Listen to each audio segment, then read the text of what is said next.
Good morning students. आज का हमारा विषय है एक कहानी है भी।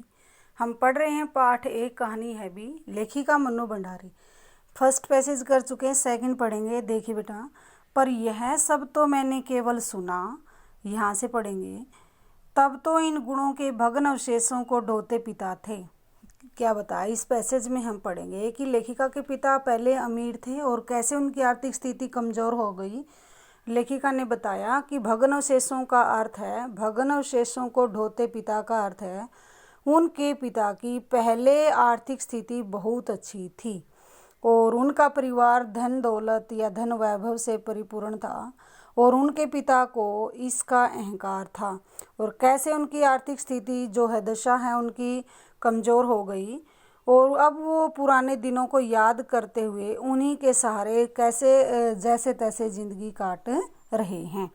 पर यह तो सब मैंने केवल सुना। लेखिका ने बताया कि ये तो मैंने मेरे परिवार से, मेरे पूर्वजों से सुना कि देखा, और अब मैंने जो देखा इन गुणों के भग्न अवशेष को ढोते पिता थे। अब उनकी आर्थिक स्थिति कमज़ोर हो गई थी मेरे पिताजी की। एक बहुत बड़े आर्थिक झटके के कारण वे इंदौर से अजमेर आ गए। जैसे उन्होंने अपने परिवार वालों से एक आर्थिक झटके के कारण धोखा मिला, तो उस आर्थिक झटके ने ही उनको बड़ा झटका दिया, यानी कि उन्होंने शक्की स्वभाव का और क्रोधी बना दिया और इसलिए वो इंदौर से अजमेर आ गए, जहां उन्होंने अपने अकेले के बलबूते और हौसले से हिंदी, अंग्रेजी हिंदी शब्दकोश विषयवार के अधूरे काम को आगे बढ़ाना शुरू किया, जो अपनी तरह का पहला और अकेला शब्दकोश था। बलबूते का अर्थ है शक्ति, हौसले, जोश।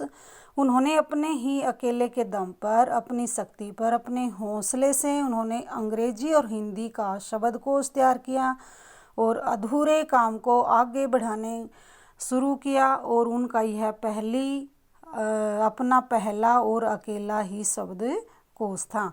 इसने उन्हें यश और प्रतिष्ठा तो बहुत दी, पर अर्थ नहीं। क्या बताया कि इस शब्दकोश से उन्होंने यश, प्रसिद्धि, मान सम्मान तो बहुत मिला, पर धन नहीं, अर्थ नहीं, और शायद गिरती आर्थिक स्थिति ने ही उनके व्यक्तित्व के सारे सकारात्मक पहलुओं को निचोड़ना शुरू कर दिया। क्या बताया, उनकी आर्थिक स्थिति इतनी कमज़ोर हो गई थी कि वो शक्की और कुंठित हो गया था, उनके विचार कुंठित हो गए थे। उनके व्यक्तित्व के सारे सकारात्मक पहलुओं या विचारों को कमज़ोर करना, सिकोड़ना शुरू कर दिया। सिकुड़ती आर्थिक स्थिति के कारण और अधिक विस्फारित उनका अहम उन्हें इस बात तक की अनुमति नहीं देता था कि वे कम से कम अपने बच्चों को तो अपनी आर्थिक व्यवस्थाओं का भागीदारी बनाएं। क्या बताया कि इतनी आर्थिक स्थिति कमज़ोर हो गई थी, इतने गरीब हो गए थे। गरीब जो होता बेटे वो अपने क्या होता है, उनके मन में कुंठाएं हैं जो कमज़ोरी घर कर जाती हैं। वो अपने बच्चों के पालन पोषण की चिंता करते हैं, तो उनकी सारी खुशियां छीन ली जाती है। तो उससे क्या आ जाती हैं, शक्की स्वभाव और क्रोधी बन जाते हैं। तो उससे क्या हुआ कि इतनी भी अनुमति नहीं थी कि वो कम से कम अपने बच्चों को तो आर्थिक व्यवस्थाओं का भागीदारी न बनाएं, लेकिन उनके बच्चों को आर्थिक जो व्यवस्थाएं थी उन कष्टों को झेलना पड़ा। नवाबी आदतें, अधूरी महत्वाकांक्षाएं, हमेशा शीर्ष पर रहने के बाद हाशिए पर सरकते चले जाने की यातना, क्रोध बनकर हमेशा माँ को कंपाती थरथराती रहती थी। क्या बताया कि जब बच्चों को आर्थिक व्यवस्थाओं का भागीदारी बनाए बिना नहरस के, तो उनके पिता की फिजूल खर्ची, अधूरी महत्वाकांक्षाओं, हमेशा महत्वपूर्ण स्थान पर रहने के कारण, अब हाशिए पर आने के कारण, सबसे पहले तो उनकी शीर्ष का अर्थ है ऊपर, सबसे ऊपर रहना, और हाशिए का यानी कि महत्वहीन हो जाना। अब वो हाशिए पर आने के कारण उनका क्रोध बढ़ गया और उनके क्रोध से उनकी माँ डरती और कंपाती रहती थी।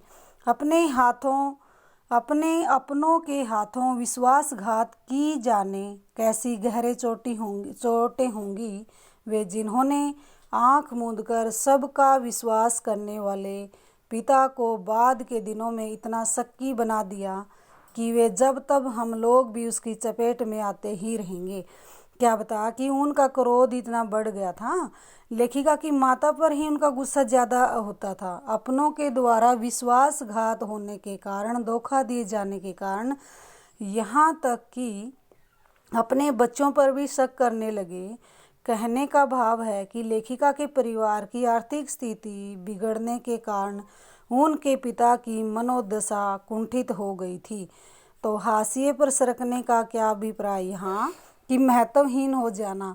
और इसमें क्या बता है, लेखिका के पिता इतने क्रोधी हो गए थे, उनकी जो आर्थिक स्थिति बिगड़ गई थी पुरानी नवाबी आदतों के कारण और महत्वहीन हो गई। धन्यवाद बेटा।